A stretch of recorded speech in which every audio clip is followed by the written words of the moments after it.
하나님께서는 보이는 것과 보이지 않는 세계까지도 창조하셨습니다. 먼저 성경 골로새서 1장 16절로 17절 말씀을 보시겠습니다.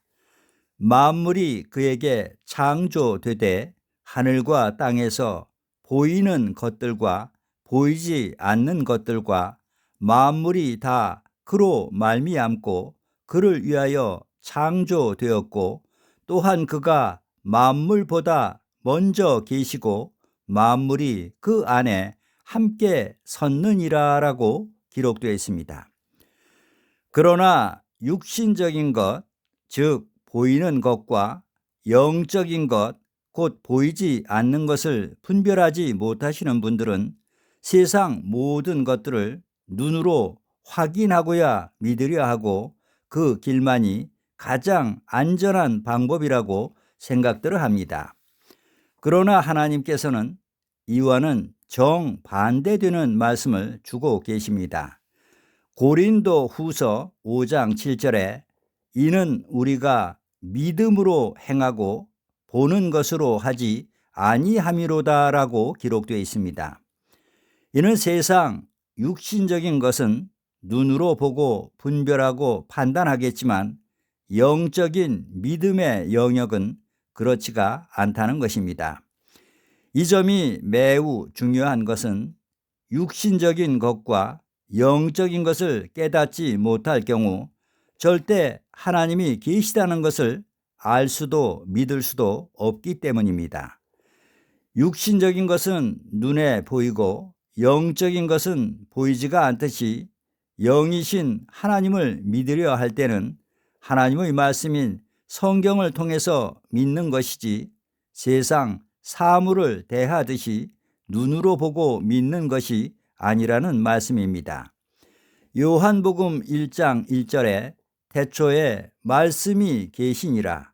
이 말씀이 하나님과 함께 계셨으니 이 말씀은 곧 하나님이시니라라고 기록되어 있습니다. 성경에는 사람을 나무에 비유하고 있지요. 그런데 나무는 반드시 뿌리가 있어야 하고 뿌리에서 수분을 공급해 주지 않으면 그 나무는 절대 살 수가 없습니다. 뿌리는 물과 물에 녹아있는 양분을 흡수하고 나무가 쓰러지지 않도록 든든한 버팀목 역할까지도 합니다. 하지만 이렇듯이 나무의 생명을 유지시켜주는 중요한 뿌리는 흙에 가려져 우리들 눈에는 보이지를 않습니다. 뿌리가 보이지 않는다고 해서 나무에는 뿌리가 없다고 말할 수 있을까요? 나무는 뿌리를 통해서 영양분을 공급받아야 살 수 있고 우리의 육신은 음식물을 섭취해야 생명을 유지할 수 있듯이 바로 우리 영혼 또한 영혼의 주인이 되시는 하나님의 말씀을 통해서 생명을 얻게 되는 것입니다. 그래서 예수님께서도 마태복음 4장 4절에 사람이 떡으로만 살 것이 아니요 하나님의 입으로 나오는 모든 말씀으로 살 것이라라고 말씀하신 것입니다. 요한복음 5장 39절 말씀을 보시겠습니다. 너희가 성경에서 영생을 얻는 줄 생각하고 성경을 상고하거니와 이 성경이 곧 내게 대하여 증거하는 것이로다라고 기록되어 있습니다. 이 세상에 눈에 보이는 물질은 그 어떤 것도 영원한 것이 없습니다. 과학적으로 입증된 열역학 제2법칙을 살펴보아도 왜 모든 것은 시간의 흐름에 따라 분해되고 붕괴되는지에 관해서 잘 설명해 주고 있습니다. 이것은 자연의 기본적인 불변의 원리이고 광범위한 측정과 반복적인 실험을 통해서도 명백하게 확인된 과학의 법칙입니다. 실제로 시간이 흐르면 어떤 현상이 일어나죠? 질서정연한 것들이 무질서해집니다. 생물은 노쇠하고 무기력해집니다. 죽음 또한 이 법칙의 당연한 결과이기도 합니다.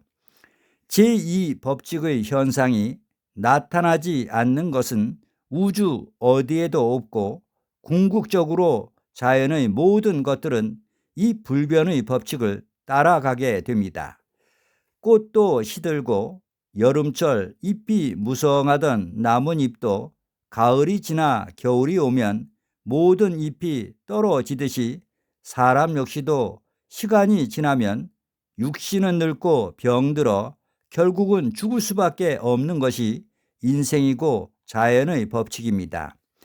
그러나 보이지 않는 속마음, 즉 우리네 영혼은 결코 늙거나 변하거나 죽는 것이 아닙니다. 그래서 나이 드신 어른들이 흔히 하는 말 중에 몸은 늙어도 마음은 청춘이라는 말들을 자주 하는 것입니다.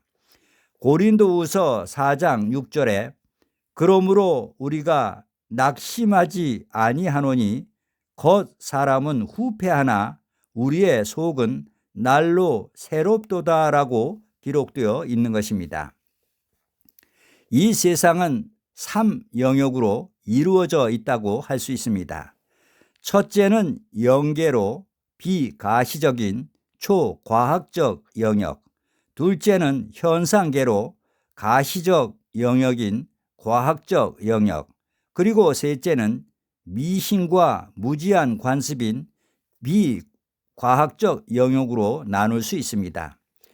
이 세 영역 중 하나님께서는 첫째 영역에 속하시고 사람들이 살고 있는 이 세상은 둘째 영역이라 할 수 있습니다. 눈에 보이는 물질 세계에서는 과학의 힘이 대단해 보이지만 실상 정신이나 영적 세계에 비하면 너무도 무력할 뿐입니다. 이 순간 눈에 보이지 않는 공기 하나만 지구상에서 사라져도 이 땅에 살고 있는 모든 생명체는 결코 존재할 수가 없기 때문입니다. 오늘 하루도 우리가 먹고 마시고 호흡하며 살아가고 있는 이 모든 것들은 바로 창조주 하나님이 계시기에 가능한 것입니다. 이렇듯 하나님의 크신 능력과 보호하심 아래서 살고 있는 인생이 하나님이 없다고 부인한다면 그것이야말로 은혜를 원수로 갚는 가장 큰 악이 되는 것입니다. 왜냐하면 한평생을 하나님께서 창조해 놓으신 모든 것을 누리며 살아가고 있기 때문입니다. 끝으로 사도행전 17장 24절로 25절 말씀을 제가 봉독해 올리겠습니다. 우주와 그 가운데 있는 만유를 지으신 신께서는 천지의 주제시니 손으로 지은 전에 계시지 아니하시고 또 무엇이 부족한 것처럼 사람의 손으로 섬김을 받으시는 것이 아니니 이는 만민에게 생명과 호흡과 만물을 친히 주시는 자이심이라라고 기록되어 있습니다. 아멘.